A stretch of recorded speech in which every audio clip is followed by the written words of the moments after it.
Bonjour les amis, je suis heureux de vous retrouver pour cette vidéo consacrée au top 5 des dangers en roller.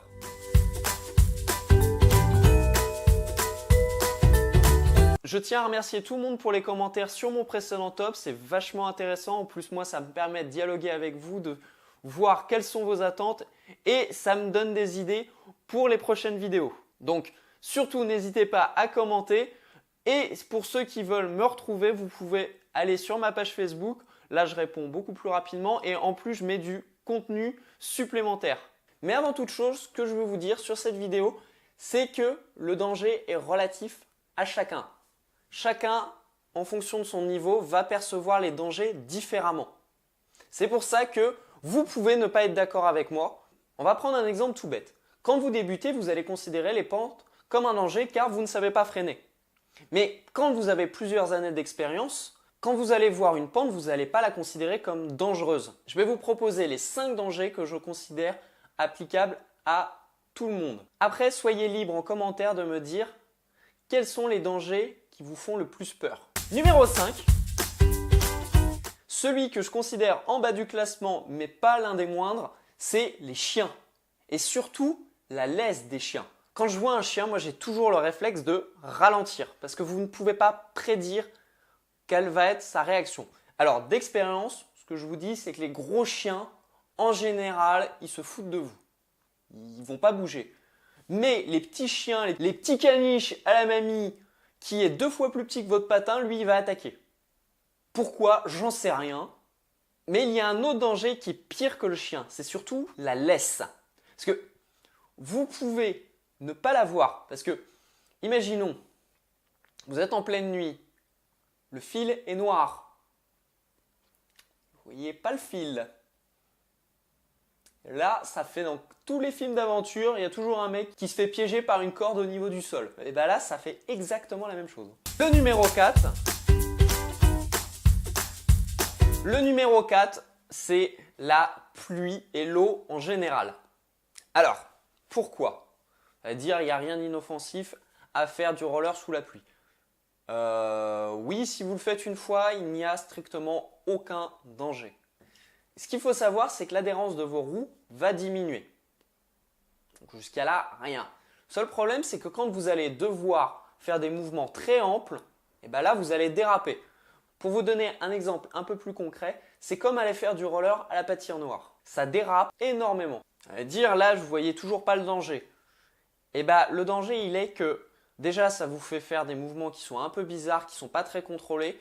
Donc, c'est très éprouvant pour l'organisme. Moi, d'expérience, c'est comme ça que je me suis abîmé un genou.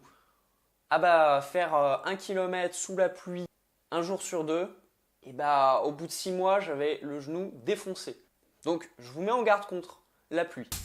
Numéro 3. Un autre danger en roller sont les autres usagers de la route et du trottoir. Mais ils ne sont pas tous dangereux.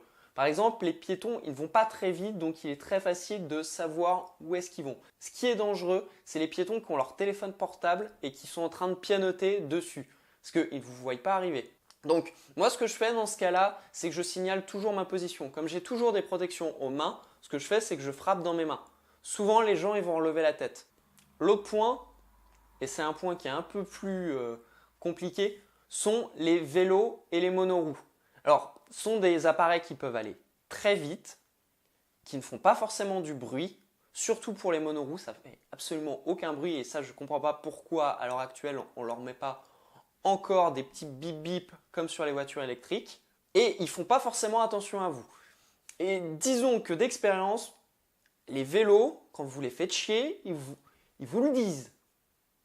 Surtout quand ils ne sont pas dans leur plein droit. Ce qu'il faut savoir, c'est que les vélos n'ont pas le droit de rouler sur le trottoir. Donc, si un mec un jour vous engueule parce que vous êtes sur le trottoir et que vous gênez, vous lui dites d'aller clairement voir ailleurs, pour être poli. Et le dernier point sont les voitures.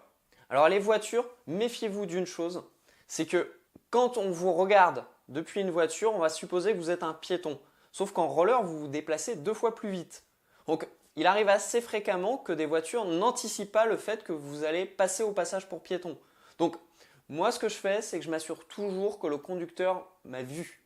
Si je vois que le mec ne me regarde pas, ça ne sert à rien. je traverse pas, j'essaie même pas de forcer le passage, je m'arrête. Ça sert à rien de finir à l'hôpital pour gagner 30 secondes. Numéro 2. On va parler de ce qui embête tout le monde et là c'est le bitume pourri. Alors je vais vous dire, le bitume pourri, le nombre de blessures que ça m'a fait, entre les petits traits dans le sol où votre roue se coince à l'intérieur et que vous partez en arrière ou que vous tombiez au sol, je ne vous dis pas le nombre de litres de mercurochrome que j'ai utilisé à cause de ces trucs-là. Hein. Croire que Sanofi, ils sont dans le coup. Faites vachement gaffe aux trous parce que si votre patin tombe dedans, eh ben, il va être bloqué et vous allez le propulser vers l'avant. Ça, c'était l'année dernière et là, c'est ma propre faute. J'ai roulé de nuit sur un trottoir, il y avait un trou qui devait pas être plus grand que ça et mon patin est tombé dedans. Et donc, j'ai été propulsé en avant. Le problème, c'est que j'avais mes clés dans mon pantalon et ça m'a fait un super bleu. Idem pour le sable. Ça arrive des fois que la chaussée est en train de réparer le bitume et qu'il n'y a plus que du sable. Des fois, si le sable est vraiment meuble, vous pouvez passer sans problème. Mais s'il n'est pas meuble du tout, vos patins, ils vont rentrer dedans et ils vont s'enfoncer. Pareil, vous allez partir en avant. Si vous avez de la chance, vous allez tomber dans du sable. Si vous êtes comme moi la dernière fois que ça m'est arrivé, vous allez faire un vol plané. Mais pour la petite anecdote, les Français n'ont absolument pas réagi au fait que je m'étais cassé la gueule par terre. Il y a un Américain qui est arrivé et qui m'a dit « Man, are you okay? Bienvenue à Paris. » Numéro 1. Et là, je vais en surprendre plus d'un. Dans les 4 premiers, j'ai choisi des éléments externes qui ne sont pas liés à vous. Mais ça, moi, c'est une philosophie de vie. C'est que avant d'incriminer les autres, regardez-vous vous-même. Donc, je vais vous dire que le plus grand danger, c'est vous-même. Vous allez me dire, comment je peux me mettre en danger tout seul? Alors moi, ce que je constate sur les débutants qui commencent à avoir un petit niveau, ils vont surévaluer leur niveau. Donc, essayez de ne pas surévaluer votre niveau. Ça ne sert à rien de descendre une pente si vous ne savez pas freiner. Vous ne mettez pas inutilement en danger. On ne vous reprochera jamais d'enlever vos rollers. Si vous ne le sentez pas, ne le faites pas.